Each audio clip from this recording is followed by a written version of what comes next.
Good evening. I'm Senator Tim Scott from the great state of South Carolina. We just heard President Biden's first address to Congress. Our president seems like a good man. His speech was full of good words, but President Biden promised you a specific kind of leadership. He promised to unite a nation, to lower the temperature, to govern for all Americans, no matter how we voted. This was the pitch. You just heard it again. But our nation is starving for more than empty platitudes. We need policies and progress that brings us closer together. But 3 months in, the actions of the president and his party are pulling us further and further apart.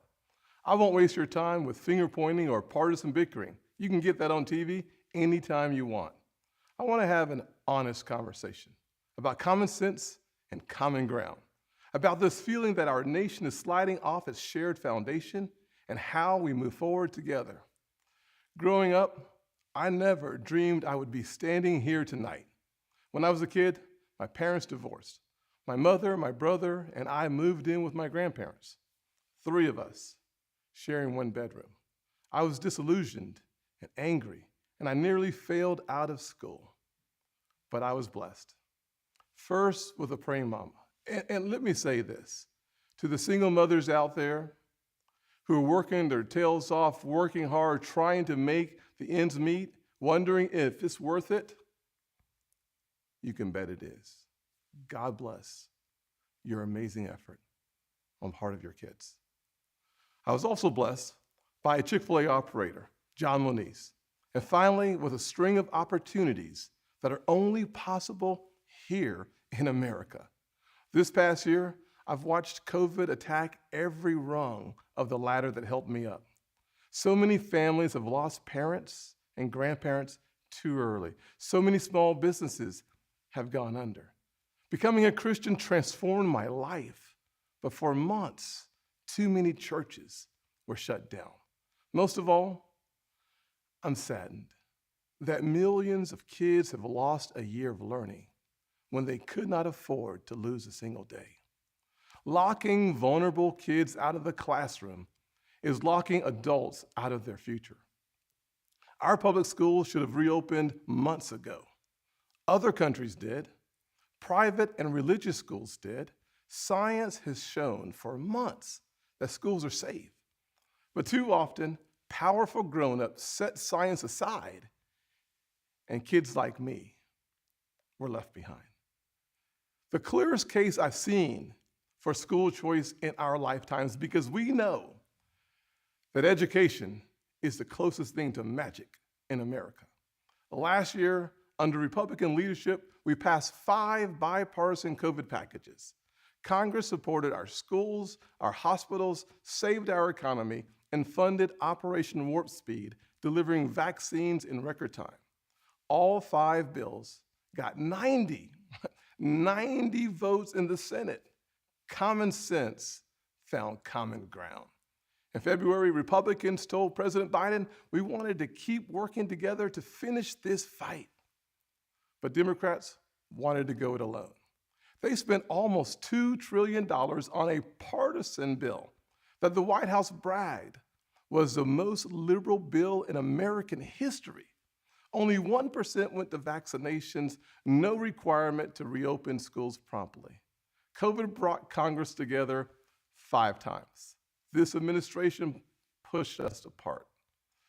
Another issue that should unite us is infrastructure.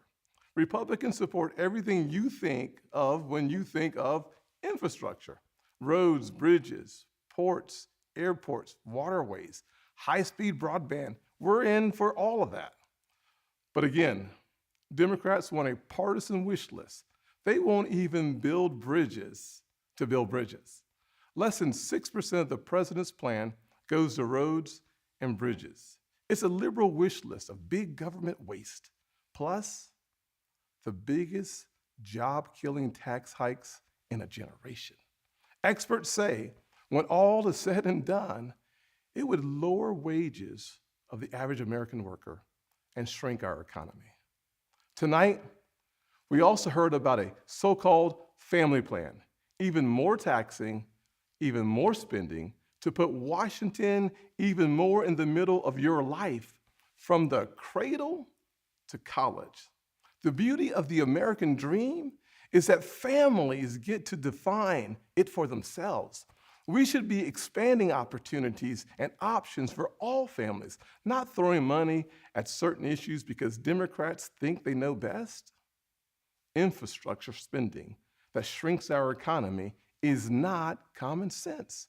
Weakening our southern borders and creating a crisis is not compassionate. The president is also abandoning principles he's held for decades. Now he says your tax dollars should fund abortions. He's laying groundwork to pack the Supreme Court. This is not common ground. Nowhere do we need common ground more desperately than in our discussions of race. I have experienced the pain of discrimination. I know what it feels like to be pulled over for no reason, to be followed around the store while I'm shopping. I remember every morning at the kitchen table, my grandfather would open the newspaper and read it, I thought. But later I realized he had never learned to read it. He just wanted to set the right example. I've also experienced a different kind of intolerance. I get called Uncle Tom and the N-word by progressives, by liberals.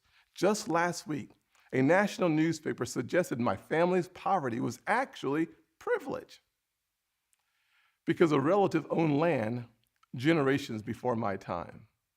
Believe me, I know firsthand our healing is not finished.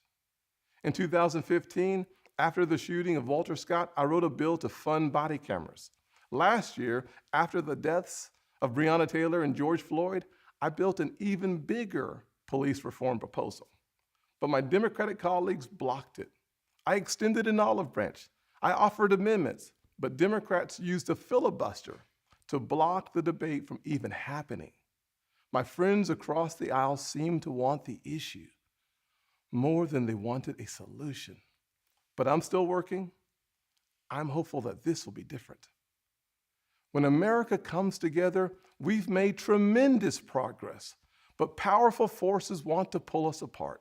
100 years ago, kids in classrooms were taught the color of their skin was their most important characteristic.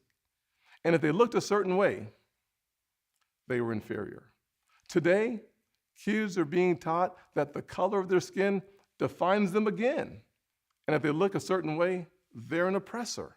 From colleges to corporations to our culture, people are making money and gaining power by pretending we haven't made any progress at all, by doubling down on the divisions we've worked so hard to heal.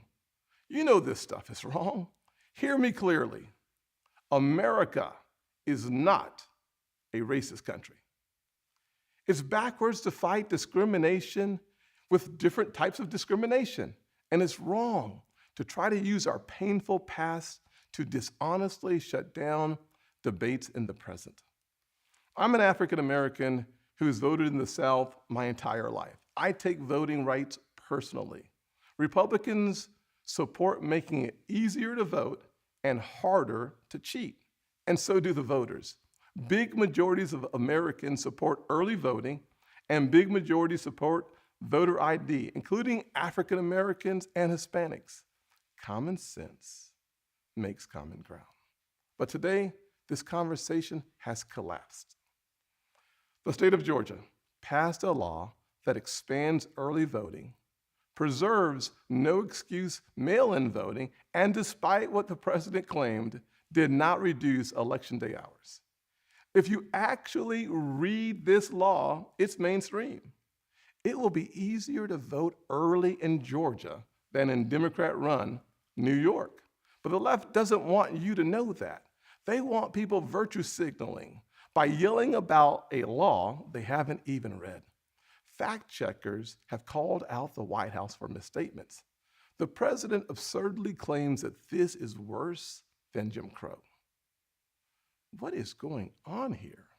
I'll tell you, a Washington power grab.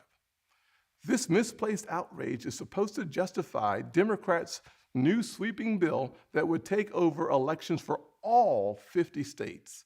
It would send public funds to political campaigns you disagree with and make the bipartisan Federal Elections Commission partisan. This is not about civil rights or our racial past. It's about rigging elections in the future. And no, the same filibuster that President Obama and President Biden praised when they were senators, the same filibuster that the Democrats used to kill my police reform bill last year, has not suddenly become a racist relic just because the shoe is now on the other foot. Race is not a political weapon to settle every issue the way one side wants. It's far too important. This should be a joyful springtime for our nation. This administration inherited a tide that had already turned. The coronavirus is on the run. Thanks to Operation Warp Speed and the Trump administration, our country is flooded with safe and effective vaccines. Thanks to our bipartisan work last year, job openings are rebounding. So why do we feel so divided? Anxious. A nation with so much cause for hope should not feel so heavy-laden. A president who promised to bring us together should not be pushing agendas that tear us apart. The American family deserves better, and we know what better looks like.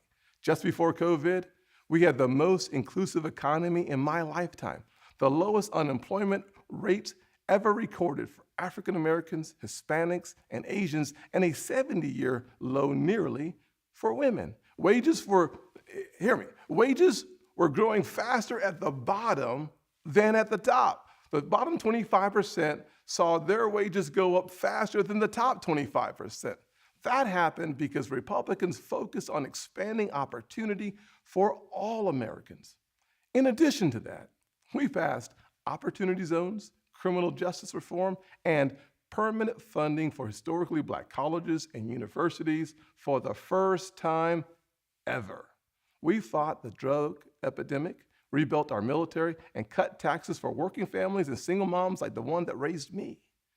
Our best future will not come from Washington schemes or socialist dreams. It will come from you, the American people, Black, Hispanic, white, and Asian, Republican and Democrat, brave police officers in Black neighborhoods. We are not adversaries. We are family. We are all in this together, and we get to live in the greatest country on earth. The country where my grandfather in his 94 years saw his family go from cotton to Congress in one lifetime. So I am more than hopeful. I am confident that our finest hour is yet to come. Original sin is never the end of the story, not in our souls and not for our nation. The real story is always redemption. I am standing here because my mom has prayed me through some really tough times.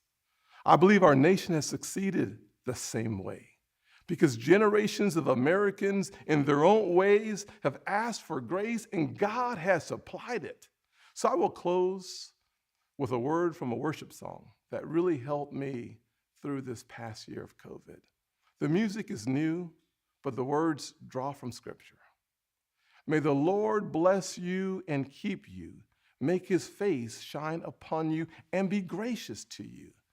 May his presence go before you and behind you and beside you. In your weeping and your rejoicing, he is for you. May his favor be upon our nation for 1,000 generations, and your family and your children and their children. Good night, and God bless the United States of America. South Carolina